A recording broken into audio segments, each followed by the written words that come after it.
And our word for today on this Wednesday of the third week of Lent, this Wednesday, March the 6th, our word for today, statutes. Statutes are our word for today, and here to talk about it is Deacon Dan Brahier. Good morning, Deacon Dan. Good morning, Dave. Good morning, Ron. How are you this morning? Wonderful. Doing great. How are you doing? I'm doing great, thank you. I'm looking forward to, we have tickets to Cabrini on Friday night. I can't wait to see that movie. Mm-hmm. Yeah. Yeah, so lots to look forward to. I'm looking forward to next week. Next Thursday, so this is all good. Yeah, a whole lot going on and a whole lot of good things going on, helping everyone get ready to end Lent well and be ready to step into Easter. You know, we're in the home stretch. Today we're on the 50-yard line. Amen. So, it's all downhill from here. Mm-hmm. So I don't know, Ron and Dave, if you guys know that I started my own business. I'm creating religious statues. And I've made several statues of the saints. I just have yet to make a profit. Oh, my goodness. Oh, my. Now, you got me with that one. I thought you were I love it. Oh, my goodness. Very good. I like that one. Thank you very much, Deacon Dan. You're Hey, welcome. something funny was said today. In addition to timber. That was good. Timber, right. Yeah. Ain't no sunshine when she's gone. I remember that one. Yeah. So, no, but the word for the day is statute, so it may be, or statute, so it made me think about that because whenever I see the word statute, I think of statue. And so it's not a coincidence because both of those words come from the same Latin root. The Latin root means to stand. So a statue is something that stands up on, say, 2 feet, but a statute is a law or a rule that stands. And so, but the root is the same. So when an organization establishes, for example, like a new advisory board, they're going to write a set of statutes. They're basically a rule book that define the board and how it's going to function.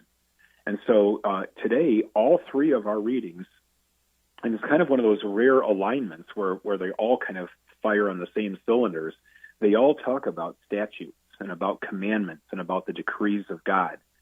So in the first reading from Deuteronomy, Moses is reminding the people to follow those laws. He says to follow the statutes that God has set forth for the people, those laws that stand, as guiding principles for our people. And so they're going to show the rest of the world, he says, how great God is and how great his people are as well.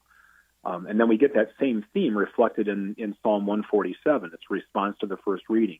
And it says, God has proclaimed his statutes and his ordinances to Israel. So these readings are really focusing on the importance of these rules or these statutes handed down. And, in our world today, rules tend to get a bad rap. Nobody wants to be told what to do, and so people think of them as like an infringement on their freedom. You're not going to tell me what the rules are. But so here's a spoiler alert for my parishioners that might be listening, because I'm actually going to insert this into my homily this weekend.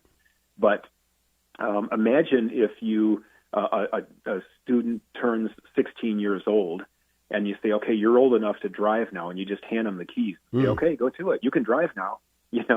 Well, if you don't know that you can drive in the left lane in a one-way street, or you don't know that when a traffic light is out, it turns into a 4-way stop, you're going to probably get killed. Right. You're certainly going to get in an accident. Somebody's going to get hurt because you didn't know the rules of the road.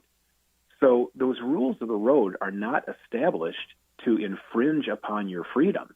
The rules of the road are there to make everybody safer and to make it more likely that you're going to reach your destination.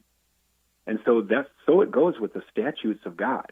He gives us those statutes, those rules and decrees as the guardrails so that we'll stay safe and on the right track from our earthly lives toward heaven. And so similarly, Jesus says in the gospel, he didn't come to abolish the law, but to fulfill it. In other words, by the way he lives his life, the law is going to be demonstrated to us in practice.